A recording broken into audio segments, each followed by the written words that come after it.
High school मुख्य परीक्षा वर्ष 2022 कक्षा 10वीं का विज्ञान का पेपर है। इसके इम्पॉर्टेंट प्रश्नों को देखते हैं। अक्सर ये प्रश्न रिपीट भी होते रहते हैं साल 2 साल में। तो परीक्षा की तैयारी के लिए ये प्रश्न इम्पॉर्टेंट हैं। तो सभी लोग इस प्रश्न को अवश्य देखें और इनकी प्रैक्टिस करें। चलिए यहाँ पर देखते हैं, सही विकल्प चुनकर लिखिए। पहला प्रश्न है, लौह चूर्ण पर तनु हाइड्रोक्लोरिक अम्ल डालने पर क्या होता है? तो यहाँ पर हाइड्रोजन गैस बनती है और आयरन क्लोराइड बनता है।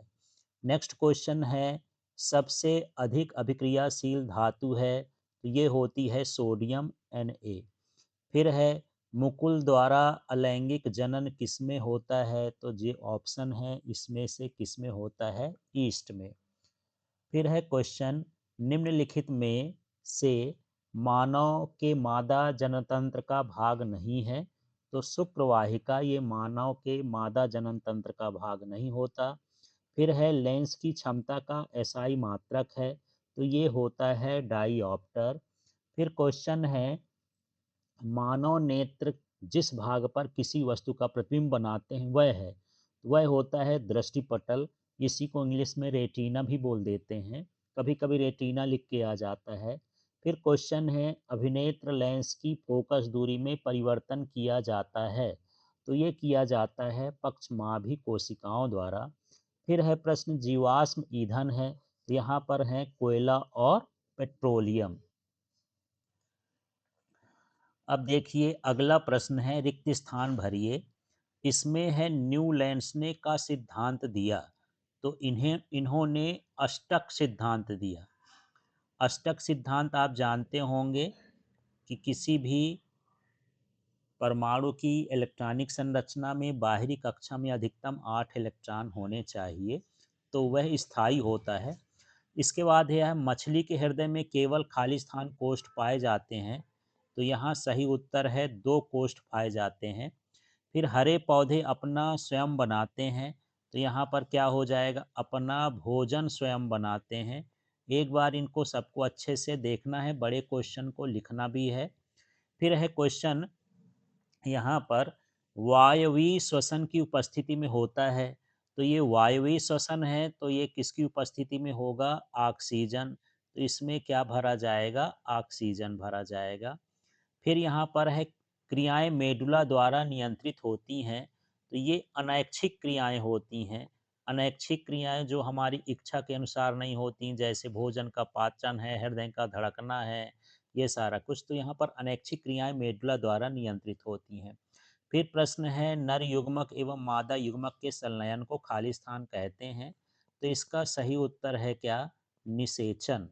ये क्या कहलाएगा? निषेचन। इसके बाद प्रश्न है, विद्युत धारा का एसआई मात्रक है? तो ये एसआई मात्रक क्या होता है? एम्पियर। तो यहाँ पर एम्पियर भरेंगे। फिर में ऊर्जा का प्रवाह एक ही दिशा में होता है? तो ये है आहार श्रृंखला। ये क्या हो जाएगा? आहार श्रृंखला में ऊर्जा का प्रवाह एक ही दिशा की ओर होता है। अब चलिए अगले प्रश्न को देखते हैं, तब तक आप अंदाजा लगाइए क्या सही है।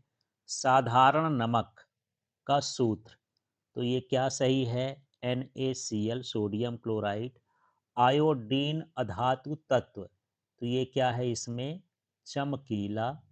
इसके बाद है मिश्रातु, माने मिश्र धातु इनमें से कौन सी है? तो आप मिलाएंगे किससे? कांसा से। कांसा मिश्र धातु है। पलकों का झपकना, तो ये पलकों का झपकना एक प्रतिवृत्ति क्रिया का उदाहरण है। फिर हाइड्रा में प्रजनन, ये मुकुलन द्वारा इसमें प्रजनन होता है, तो इससे मिला देंगे। फिर आनुवांशिक पदार्थ, आनुवांशिक पदार्थ जो होता है ये होता है डीएनए, तो यहाँ डीएनए। इसके बाद है चुंबकीय क्षेत्र की तीव्रता का मात्रक, तो ये क्या होता है? ऑर्स्टेड, तो यहाँ ऑर्स्टेड लिख देंगे। फिर है चुंबकीय पदार्थ, तो इसमें चुंबकीय पदार्थ जो चुंबक से आकर्षित होते हैं या चुंबक बनाए जा सकते हैं, वो क्या है? लोहा। इस तरह से इसमें जोड़ी मिलाना है। अब चलिए अगला प्रश्न है, एक वाक्य में उत्तर दीजिए। पहला प्रश्न है, अम्लीय विलयन के पीएच का मान कितना होता है? तो इसको आपको लिखना है 7 से कम। इसके बाद दूसरा है, दो या दो से अधिक धातुओं के समांगी मिश्रण को क्या कहते हैं? तो ये मिश्र धातु कहलाती है, तो आप सीधे क्या लिखेंगे इसमें? मिश्रातु। क्या हो जाएगा? मिश्रातु। फिर दो तंत्रिका कोशिकाओं के मध्य खाली स्थान को क्या कहते हैं? तो ये क्या कहलाता है? सिनेप्स। इसको याद कर लीजिएगा, कई लोग का गलत हो जाता है। ये क्या कहलाता है? सिनेप्स। फिर है रजोधर्म की अवधि कितने दिन की होती है? तो ये 2 से कितने दिन की होती है? 8 दिन तक हो सकती है। कम से कम 2 दिन, अधिकतम 8 दिन। इसके बाद आनुवांशिकी के जनक का नाम लिखिए। तो ये हैं ग्रेगर जॉन मंडल। ये क्या कहला गए? ये हुआ ग्रेगर, इसके बाद जॉन, और ये हो गया मेंडल। ये आनुवांशिक जनक हैं। फिर यहाँ पर लेंस सूत्र लिखिए। तो लेंस सूत्र होता है 1/f बराबर 1/v माइनस 1/u। इस तरह से करना है। फिर प्रश्न है विद्युत परिपथ का क्या अर्थ है? धारा प्रवाह के लिए सतत और बंद पथ, बंद पथ को क्या कहा जाता है? विद्युत परिपथ कहा जाता है। तो धारा प्रवाह के सतत और बंद पथ को विद्युत परिपथ कहते हैं। इस तरह से पूरा लाइन लिख देना है। चुंबक के कितने ध्रुव होते हैं? 2 ध्रुव, एन ध्रुव और एस ध्रुव। इस तरह से इसका उत्तर देना है। अब देखिए यहाँ 5वां प्रश्न है जो 2 अंक का है। लोहे की वस्तुओं को हम पेंट क्यों करते हैं? और इसके अथवा में है श्वसन और ऊष्माक्षेपी अभिक्रिया क्यों कहते हैं? श्वसन को ऊष्माक्षेपी अभिक्रिया क्यों कहते हैं? तो चलिए यहाँ पर हम इसके आंसर्स को देखते हैं। अब चलिए 5वां प्रश्न था कि हम लोहे में पेंट क्यों करते हैं? तो यहाँ इस तरह से आपको लिखना है, कम से कम 30 शब्दों में उत्तर देना है। 2 अंक के प्रश्न है। संक्षारण के कारण लोहे की बनी वस्तुओं को बहुत अधिक क्षति होती है। लोहे का संक्षारण एक गंभीर समस्या है। संक्षारण से बचाने के लिए लोहे की वस्तुओं को पेंट किया जाता है। पेंट के कारण लोहे की वस्तुएं वायु के संपर्क में आने से बच जाती हैं, संक्षारित नहीं होती। तो इस तरह से अपने शब्दों में लिखना है। कम से कम इतना भाग तो लिखना ही होगा कि संक्षारण से बचाने के लिए लोहे की वस्तुओं में पेंट किया जाता है, जिससे लोहे और वायु के बीच का संपर्क टूट जाता है और वह संक्षारित नहीं होती है। इसी का अथवा क्वेश्चन था कि श्वसन ऊष्माक्षेपी क्रिया है कैसे? तो श्वसन एक ऊष्माक्षेपी अभिक्रिया है। ऊष्माक्षेपी का मतलब होता है जो ऊष्मा उत्पन्न करती है। क्यों होता है? क्योंकि श्वसन में ग्लूकोज के अणुओं का ऑक्सीजन द्वारा विघटन होता है। CO2 जल एवं ऊर्जा उत्पन्न होती है, ऊष्मा उत्पन्न होती है, इसलिए ऊष्मा शोषी अभिक्रिया है। आप आगे बढ़ाना चाहें तो आप श्वसन की अभिक्रिया भी यहाँ पर रासायनिक रूप से लिख सकते हैं। अब इसके 6वें प्रश्न को देखते हैं। संक्षारण से सुरक्षा के 2 तरीके लिखिए। अथवा का प्रश्न है धातु एवं अधातु में कोई 2 अंतर लिखिए। चलिए इसके प्रश्नों के उत्तर देखते हैं। तो आप 10th की तैयारी के लिए, चाहे इंग्लिश का हो, साइंस का हो, मैथ्स का हो, इस चैनल से जुड़ जाइए। सारे इम्पोर्टेंट क्वेश्चन आपको 10th के मिलेंगे। तो चलिए यहाँ पर प्रश्न था संक्षारण की सुरक्षा के 2 उपाय लिखिए। एक है पेंट करके, दूसरा है यशद लेबन करके। तो 2 ही लिखना था, और ज़्यादा भी लिख सकते हो, ग्रीस लगा करके के, तेल लगा करके, गैल्वनीकरण कर करके, ऐसा कुछ भी लिख सकते हैं। तो 2 आपको लिखना है, तो 2 इसमें है। दूसरा प्रश्न था धातु और अधातु में 2 अंतर लिखना था, 2 अंक का था। तो 2 अंतर ही लिख दिए हैं। आप इसमें से और भी दूसरे तरह के भी अंतर लिख सकते हैं, जरूरी नहीं कि यही अंतर है। धातुएं सामान्यतः कठोर होती हैं, अधातुएं भंगुर होती हैं। धातुएं तन्य होती हैं, अधातुएं तन्य नहीं होती हैं। इसमें 2 अंतर पूछा था, आप 2 से अधिक भी लिख सकते हैं, एक आध अंतर। फिर यहाँ 7वां प्रश्न है परमाणु आकार को परिभाषित कीजिए। दूसरा है न्यूलैंड्स के अष्टक सिद्धांत की दो सीमाएं लिखिए। चलिए इनके आंसर्स को देखते हैं। अब देखिए यहाँ पर सातवां प्रश्न है, परमाणु आकार से क्या आशय है, इसको समझाना था। तो एक स्वतंत्र परमाणु के केंद्र से उसके बाहरी कोश की दूरी को परमाणु का आकार कहते हैं। मान लीजिए यहाँ पर ये इसका नाभिक है, केंद्र है, इसमें बहुत सारे कोष हैं। तो जो बाहरी कोष होगा केंद्र से यहाँ तक की जो दूरी होगी, उसको क्या कहेंगे, परमाणु का आकार।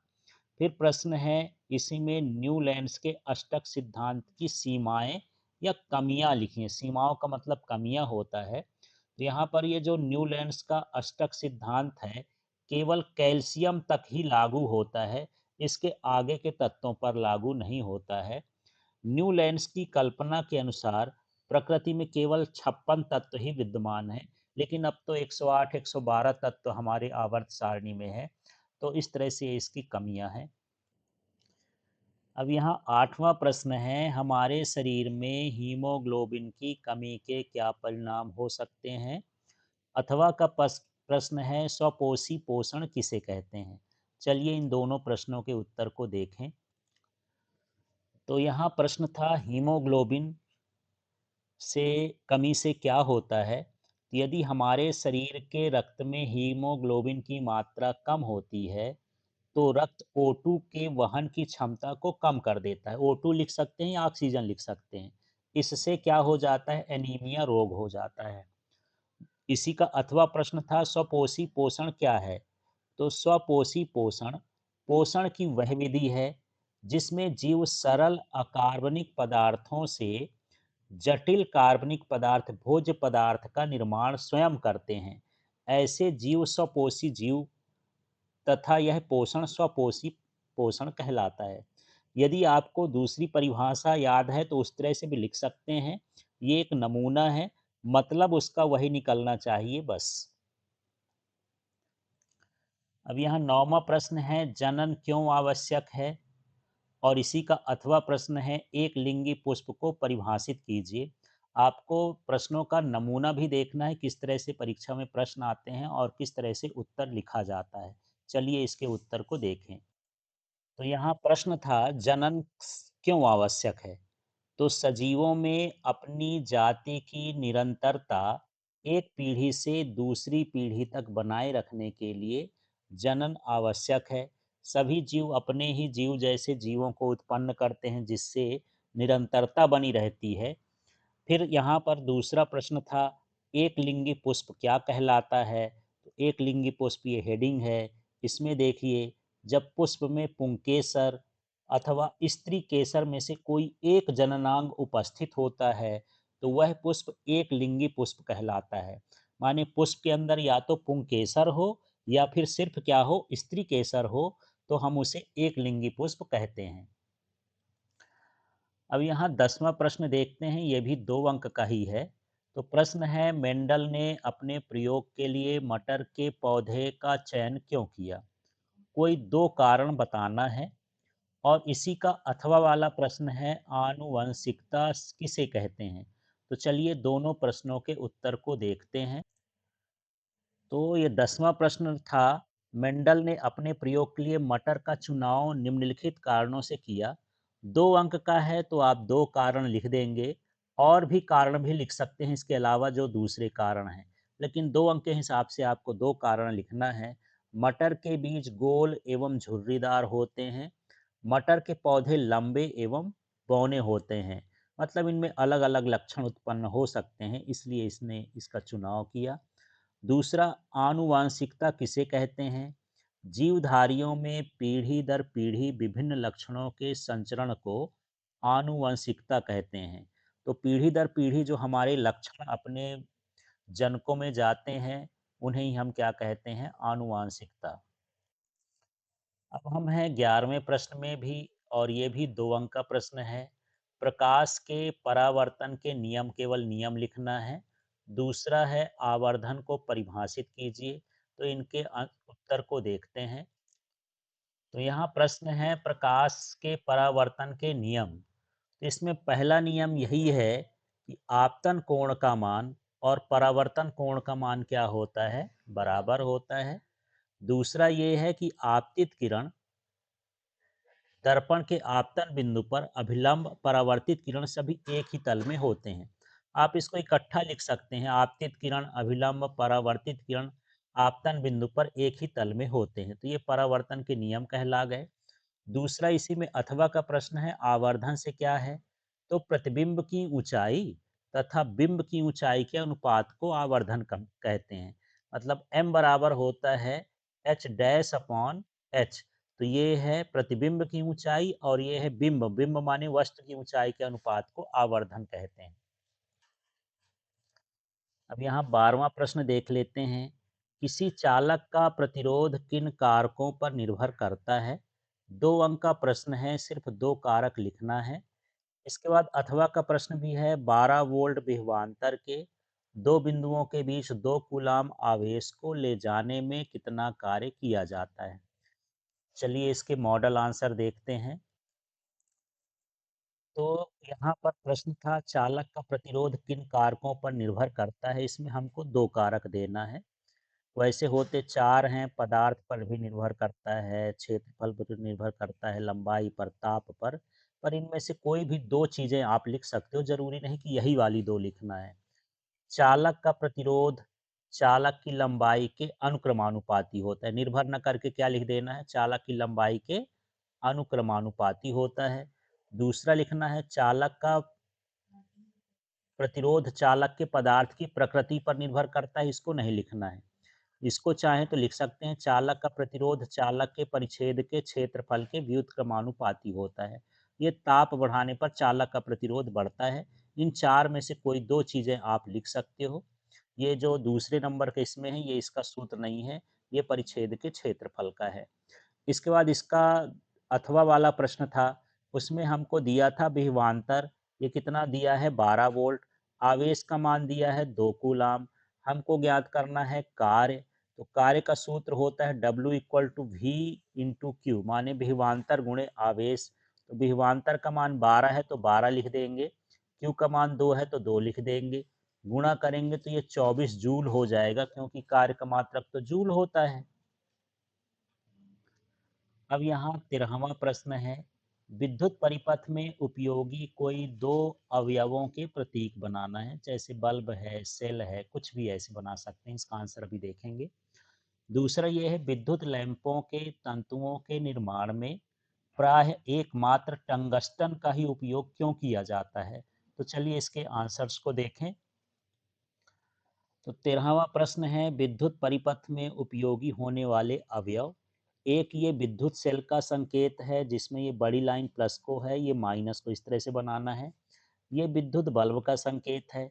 इसके अलावा कोई भी आप प्रतीक बना सकते हैं, चाहे कुंजी का बना दें या फिर प्रतिरोध का बना दें, कुछ भी चीज़ें आप इसमें बना सकते हैं। दूसरा प्रश्न था कि यहाँ पर टंगस्टन का उपयोग विद्युत बल्बों में या तंतुओं में क्यों किया जाता है? तो देखिए, टंगस्टन का गलनांक एवं प्रतिरोध कैसा होता है, बहुत अधिक होता है। अधिक प्रतिरोध होने के कारण इसमें अत्यधिक मात्रा में ऊष्मा का उत्पादन होता है, जिसके कारण तंतु चमकने लगता है और प्रकाश उत्पन्न करता है। तो 2 चीज़ें समझना है कि इसका गलनांक अधिक है, प्रतिरोध अधिक है। तो इसमें अधिक मात्रा में ऊष्मा उत्पन्न होगी, जिससे तंतु क्या होगा, चमकने लगेगा और उसके चमकने से प्रकाश निकलने लगेगा। इसलिए हम टंगस्टन का उपयोग तंतु बल्ब के तंतु बनाने में करते हैं। अब चलिए ये 14वां प्रश्न है, ऐसे 2 तरीके बताइए जिनमें अजैव निम्नीकरणीय पदार्थ पर्यावरण को प्रभावित करते हैं। अथवा का प्रश्न है, पारितंत्र किसे कहते हैं? ये भी 2 अंक का प्रश्न है, मतलब इसको 30 शब्दों के अंदर ही लिखना है। तो 14वां प्रश्न है, यहाँ पर जो अजैव पदार्थ होते हैं किस तरह से नुकसान करते हैं? तो जो अजैव है, निम्नीकरण पदार्थ पर्यावरण को प्रदूषित करते हैं। और दूसरा ये है कि ये पदार्थों के पुनः चक्रण में बाधा पहुंचाते हैं, ये इसकी कमियां हैं। इसी में अथवा का प्रश्न था, पारितंत्र क्या है? तो पर्यावरण में जैविक घटक एवं अजैविक घटकों के बीच अंतर संबंध को, इनके बीच बने तंत्र को पारिस्थितिक तंत्र या पारितंत्र कहते हैं। आपको 2 चीज़ें ध्यान रखना है, जैविक घटक और अजैविक घटक। इनके अंतर संबंध बनाने वाले तंत्र को ही क्या कहा जाता है? पारितंत्र। अब यहाँ 15वां प्रश्न देखते हैं। अब ये प्रश्न आ गए हैं 3 नंबर की, शब्द सीमा थोड़ा 75 शब्दों तक हो जाएगी। तो यहाँ पर देखिए, संयोजन अभिक्रिया एवं वियोजन अभिक्रिया को परिभाषित करिए। अथवा का प्रश्न है, वायु में जलाने से पहले मैग्नीशियम रिबन को साफ क्यों किया जाता है? चलिए इसके उत्तर को देखते हैं। तो यहाँ 15वां प्रश्न है, संयोजन और वियोजन अभिक्रिया। तो संयोजन अभिक्रिया को समझते हैं। वैसे नाम ही है, संयोजन का मतलब है मिलना और वियोजन का मतलब होता है टूटना। तो देखिए, जब दो या दो से अधिक पदार्थ संयोग करके एकल उत्पाद बनाते हैं, तो इस अभिक्रिया को संयोजन अभिक्रिया कहते हैं। अब इसी का उल्टा है कि कोई एकल उत्पाद टूट करके अधिक उत्पाद में हो जाए तो वियोजन हो जाएगा। तो यहाँ देखिए, वियोजन अभिक्रिया ऐसी अभिक्रिया जिसमें एकल अभिकर्मक या क्रिया कारक भी लिख सकते हो, टूट करके छोटे छोटे दो या दो से अधिक उत्पाद प्रदान करता है, तो इस अभिक्रिया को वियोजन अभिक्रिया कहते हैं। इसमें चाहें तो आप उदाहरण भी लिख सकते हैं बड़ा करने के लिए, क्योंकि ये छोटा है थोड़ा सा। इसके बाद यहाँ पर देखिए, अगला प्रश्न है इसी में अथवा का, कि मैग्नीशियम रिबन को साफ क्यों किया जाता है? तो मैग्नीशियम रिबन पर, रिबन माने एक पट्टी है, ऐसे समझ लीजिए, पट्टी को हम रिबन कह सकते हैं। मैग्नीशियम ऑक्साइड की परत जम जाती है, जो मैग्नीशियम को ऑक्सीजन से क्रिया करने से रोकती है। इसलिए मैग्नीशियम रिबन को जलाने से पहले क्या कर लिया जाता है? साफ किया जाता है। अब इसके 16वें प्रश्न को देखते हैं। मानव नेत्र का नामांकित चित्र बनाइए। अथवा का प्रश्न है, कांच के प्रिज्म द्वारा श्वेत प्रकाश के विक्षेपण का नामांकित चित्र बनाइए। तो चलिए इसके चित्र कैसे बनाने हैं देखते हैं। यहाँ पर 16वां क्वेश्चन है, मानव नेत्र का हमको चित्र बनाना है। तो देखिए, सिंपल सा एक घेरा है। चित्र जैसा भी आपको बन जाए, टूटा फूटा छोड़ के नहीं आना है एग्जाम में, जरूर बनाना है। तो इस तरह से आपको घेरा बनाना है, फिर इस तरह से थोड़ा सा इसमें ये आगे भाग ये बनाना है, यहाँ पर एक लेंस बना देना है, और इस तरह से ये संरचना कुछ बिंदी बिंदी करके ये सब भर देंगे। अब नामांकित चित्र बनाएंगे, तो ये जो किनारे किनारे हो गई, ये पक्षमाभी पेशियां हैं। यहाँ वाला हिस्सा, ये इसको हम बोलेंगे दृष्टिपटल। यहाँ पर ये जो कनेक्शन जाता है ब्रेन को, दिमाग को, ये दृक्तंत्रिका हो गया। इसके अंदर एक द्रव भरा होता है जिसको कचाव द्रव बोल देते हैं। और यहाँ पर ये जो सामने का हिस्सा है ये पारदर्शी होता है, इसको स्वच्छ मंडल कहा जाता है। ये स्वच्छ मंडल हो गया। ये पारितारिका है। इसके बाद यहाँ पर ये बीच का भाग पुतली है, ये नेत्रोद है, और यहाँ पर ये क्रिस्टली लेंस है। इस तरह से चित्र बना करके हमको इसका नामांकन करना है। जितना भाग बने उतना आपको करके आना है, छोड़ के नहीं आना है। अगला प्रश्न है, कांच द्वारा श्वेत प्रकाश के प्रिज्म का विक्षेपण करना है। तो कुछ नहीं, एक आपको एक समद्विबाहु त्रिभुज जैसे संरचना बनाना है इस तरह से, और इसके बाद ये श्वेत प्रकाश को गुजारना है, डैश डैश करके इधर ऐसे कर देना है। यहाँ पर ऐसे करके आपको 7 लाइन खींचना है इस तरह से। इस तरह से ऐसे मोड़ देंगे, ये लाइनों की संख्या कितनी होगी? 7 होगी। और यहाँ पर प्रिज्म के आधार से आपको बैजानी हप्पी नाला लिखना है, माने ये बैगनी से लेकर के जामुनी, नीला, हरा, पीला, लाल, है ना, लास्ट में क्या हो जाएगा? लाल। 7 रंगों के नाम लिख देना है। तो उसको हम बैजानी हप्पी नाला याद करेंगे, पर लिखेंगे बै से बैगनी, जा से जामुनी, बैजानी, फिर नी से नीला, हा से हरा, पी से पीला, ना से नारंगी, और इसके बाद लाल। इस तरह से 7 रंग होते हैं। अब यहाँ 17वां प्रश्न है, चुंबकीय क्षेत्र रेखाओं के कोई 3 गुण लिखना है। और दूसरा इसी के साथ अथवा प्रश्न है, दक्षिण हस्त अंगुष्ठ का नियम लिखिए। तो चलिए इसके दोनों प्रश्नों के उत्तर को देखते हैं। तो यहाँ प्रश्न था, 17वां प्रश्न था 3 अंक का, चुंबकीय क्षेत्र रेखाओं के कोई 3 गुण लिखना है। तो यहाँ है, ये चुंबक के उत्तर ध्रुव से प्रकट होती हैं और दक्षिण ध्रुव में विलीन हो जाती हैं। फिर इसको थोड़ा और आगे लिख देना है कि ये दक्षिण ध्रुव से, चुंबक के अंदर दक्षिण ध्रुव से उत्तर ध्रुव की ओर आती हैं। दूसरा है, 2 क्षेत्र रेखाएँ कभी भी एक दूसरे को प्रतिच्छेद नहीं करती या काटती नहीं हैं। चुंबकीय क्षेत्र रेखाएँ हमेशा एक बंद वक्र बनाती हैं। इस तरह से 3 गुण हैं, आपको दूसरे गुण याद हों तो वो भी लिख सकते हैं। इसके बाद हम बात करते हैं दक्षिण हस्त अंगुष्ठ का नियम। तो सीधा है, यदि हम दाहिने हाथ में विद्युत धारावाही चालक को इस प्रकार पकड़ें कि अंगूठा चालक की धारा की दिशा की ओर संकेत करे, तो हमारी जो अंगुलियां मुड़ती हैं वो चालक के चारों ओर चुंबकीय क्षेत्र की दिशा की ओर संकेत करती हैं।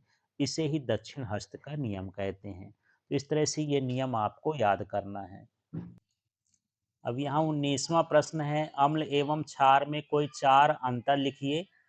तो यहाँ दूसरा प्रश्न है इसी के साथ, अथवा प्लास्टर ऑफ पेरिस के कोई 4 उपयोग लिखिए। तो चलिए इन प्रश्नों के उत्तर को समझते हैं। तो प्रश्न है सोलर कुकर के उपयोग के लाभ। यहाँ है, ईंधन की बचत होती है, भोजन जलने की संभावना नहीं होती है, खाना स्वादिष्ट एवं पौष्टिक होता है, इससे प्रदूषण नहीं होता है।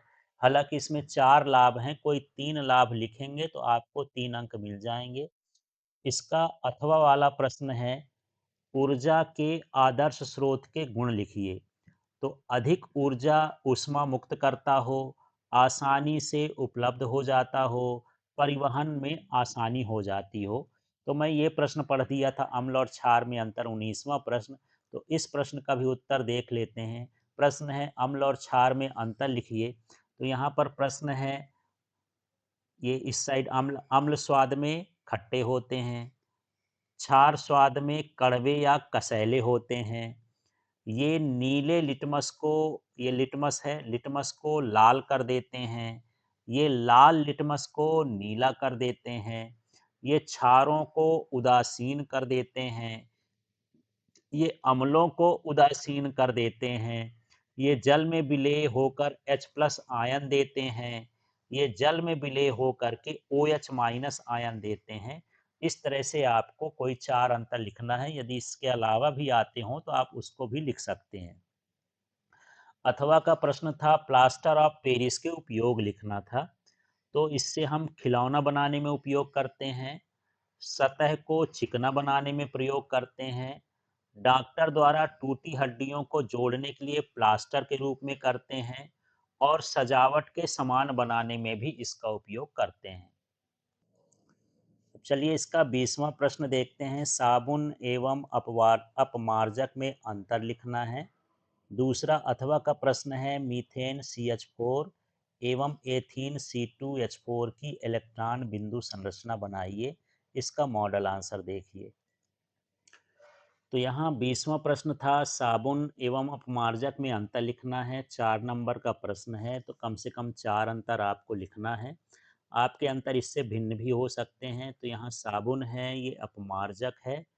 साबुन लंबी श्रृंखला वाले वसा अम्लों के सोडियम लवण होते हैं।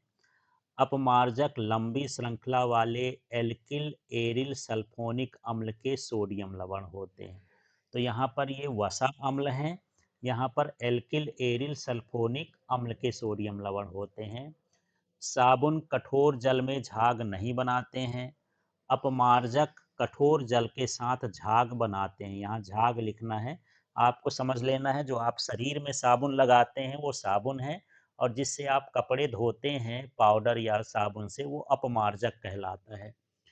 फिर यहाँ पर देखिए, यह चिकनाई को आसानी से नहीं निकालते हैं, यह चिकनाई को आसानी से निकाल देते हैं। नहाने के साबुन बनाने में इसका उपयोग किया जाता है। इसका उपयोग शैम्पू में, कपड़े धोने के उत्पाद बनाने में किया जाता है। इस तरह से ये 4 अंतर हैं इसमें।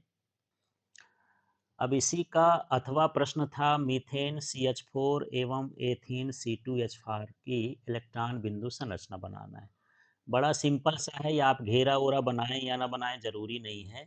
कार्बन के बाहरी कक्षा में 4 इलेक्ट्रॉन होते हैं, तो ये 4 हम पहले बना देंगे, ये XX। ये कार्बन के कहला गए। अब इसमें 4 ठो हाइड्रोजन है, एक बिंदु बना के यहाँ पर क्या करना है, हाइड्रोजन बना देना है, यहाँ भी बिंदु बना के हाइड्रोजन, यहाँ भी बिंदु बना के हाइड्रोजन, इस तरह से आप ये घेरा बनाए चाहे ना बनाए ज़रूरी नहीं। इसके बाद ये C2H4 है, तो देखिए यहाँ पर ये 2 कार्बन लेना है, यहाँ पर ये 2 बंध बना लेंगे अपने-अपने इलेक्ट्रॉन दे कर के, ये हो गया। इसके बाद यहाँ पर ये हाइड्रोजन 4 हैं, तो 2 हाइड्रोजन इस कार्बन से जुड़ेंगे, 2 हाइड्रोजन इस कार्बन से। तो यहाँ पर ये X हो गया, ये H हो गया, इसका बिंदु बना देना है, ये H हो गया, इसका ये X हो गया, इस तरह से बिंदु बना देना है। यहाँ X और H का क्या हो गया बिंदु, यहाँ इसका X और इसका बिंदु। आप बिंदु और एक्स में कोई भी ले सकते हैं, हाइड्रोजन में एक्स लेते हैं तो इसमें बिंदु बिंदु बना दिए, बस अलग होना चाहिए। तो इस तरह से ये घेरा जो बना है ऑप्शनल है, आप चाहें तो बनाएं और ज़रूरी नहीं है इनको बनाना।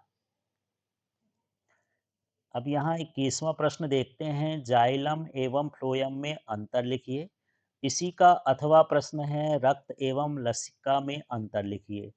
तो ये दोनों ही प्रश्न इम्पॉर्टेंट हैं, चलिए इसके प्रश्नों को उत्तर मॉडल उत्तर देखते हैं। तो यहाँ 21वां प्रश्न था, जाइलम एवं फ्लोएम में अंतर लिखिए। तो चलिए इसके अंतर देखते हैं। तो यहाँ जाइलम और ये हो गया फ्लोएम। जाइलम के द्वारा जल एवं खनिज लवण का संवहन होता है, वैसे इसके जा से और जल का रिलेशन बना लेंगे तो आपको याद रहेगा। तो ये जल का और खनिज लवण का क्या करता है, संवहन करता है। फ्लोएम जो है खाद्य पदार्थों का संवहन करता है। जाइलम जड़ से ऊपर की ओर होता है, जो इसका वहन होता है माने जल और खनिज को ले जाता है, वो कहाँ से ले जाता है, जड़ से ऊपर की ओर। और जो फ्लोएम होता है उसका वहन पत्तियों से पौधों के अन्य भागों में होता है। जाइलम में वहन भौतिक बलों द्वारा होता है, फ्लोएम में वहन एटीपी की ऊर्जा का उपयोग करके होता है। जाइलम में वहन कोशिक वाहिकाओं एवं वहनियों के द्वारा होता है, फ्लोएम में वहन चलनी कोशिका, यहाँ चलनी कोशिका लिख देना है, चलनी नलिकाओं तथा सहचर कोशिकाओं द्वारा होता है। इस तरह से इन दोनों में अंतर है, इसे याद कर लेना है, इम्पॉर्टेंट है ये। फिर यहाँ अगला प्रश्न है, रक्त एवं लसिका में अंतर लिखना है। तो देखिए रक्त लाल रंग का द्रवीय ऊतक है, लसिका रंगहीन या हल्के पीले रंग का द्रवीय ऊतक है। ऊतक दोनों ही हैं, द्रवीय द्रव रूप में होते हैं, लेकिन ये लाल रंग का है, वो हल्का पीले रंग का है। इसमें लाल रक्त कणिकाएं पाई जाती हैं, इसमें लाल रक्त कणिकाओं का अभाव होता है। इसमें प्रोटीन अधिक मात्रा में पाया जाता है, लसिका में प्रोटीन की मात्रा कम होती है। फिर रक्त हृदय में से अंगों तक तथा अंगों से हृदय तक बहता है, और जो लसिका का वहन है केवल ऊतक से हृदय की ओर होता है, हृदय से ऊतक की ओर नहीं होता। अब ये 22वां प्रश्न है, इस पेपर का लास्ट प्रश्न है, देखिए। अवतल दर्पणों के कोई दो उपयोग लिखिए, ए नंबर का है। दूसरा है, उस उत्तल दर्पण की फोकस दूरी ज्ञात कीजिए जिसकी वक्रता त्रिज्या 32 सेंटीमीटर है। चलिए इसके अथवा वाले प्रश्न को भी देखते हैं। अभिसारी लेंस किसे कहते हैं? एक गोली दर्पण की वक्रता त्रिज्या 20 सेंटीमीटर है, इसकी फोकस दूरी ज्ञात करना है। तो फोकस दूरी तो दोनों में ही है, चलिए इसको देखते हैं। तो यहाँ पर 22 नंबर का ए नंबर का प्रश्न था, अवतल दर्पण के उपयोग लिखना था। तो यह वाहनों के अग्रदीपों या हेडलाइट, आप हेडलाइट भी ऐसे करके हेडलाइट हिंदी से भी लिख सकते हैं, वाहनों की हेडलाइट में प्रयोग किया जाता है। और ये दाढ़ी बनाने वाले या हजामत करने वाले या सेविंग वाले दर्पणों में होता है, इस तरह से आप लिख सकते हैं। इसके बाद यहाँ पर जो बी नंबर का प्रश्न था उसमें दिया था कि वक्रता त्रिज्या कितनी है, 32 सेंटीमीटर, तो फोकस दूरी ज्ञात करना है। तो जो रिलेशन होता है यहाँ पर, तो इस तरह से होता है, यदि आप ये समझें कि F बराबर होता है R/2, ये सूत्र होता है। R का मान 32 है, बटे में 2 लिख देंगे तो 32 में 2 काटेंगे तो कितना हो जाएगा, 16 सेंटीमीटर। तो इस तरह से यहाँ पर ये 16 सेंटीमीटर होगा इसका फोकस दूरी। इसके बाद यहाँ पर अथवा वाला प्रश्न है, अभिसारी लेंस। तो अभिसारी का मतलब होता है इकट्ठा करने वाला। ऐसा लेंस जो प्रकाश किरणों को एक बिंदु पर अभिसरित करता है, एकत्रित करता है, उसे क्या कहते हैं, अभिसारी लेंस कहते हैं। अब इसमें भी जो वक्रता त्रिज्या दी है वो 20 सेंटीमीटर दी है, हमको फोकस दूरी ज्ञात करना है, तो रिलेशन होता है एफ बराबर आर बटे 2। आर का मान 20 है तो 20 लिखेंगे, बटे में 2 काटेंगे तो एफ बराबर कितना हो जाएगा, 10 सेंटीमीटर। तो आपकी ये बोर्ड एग्जाम के लिए भी, जो आने वाला बोर्ड एग्जाम है उसके लिए इम्पॉर्टेंट है। आप इन प्रश्नों को एक बार अच्छे से लगा के देखिए। जो छोटे छोटे प्रश्न हैं उनको तो ऐसे पढ़ लीजिए, लेकिन बाकी प्रश्नों को, बड़े प्रश्नों को एक बार लिख के आपको देखना है।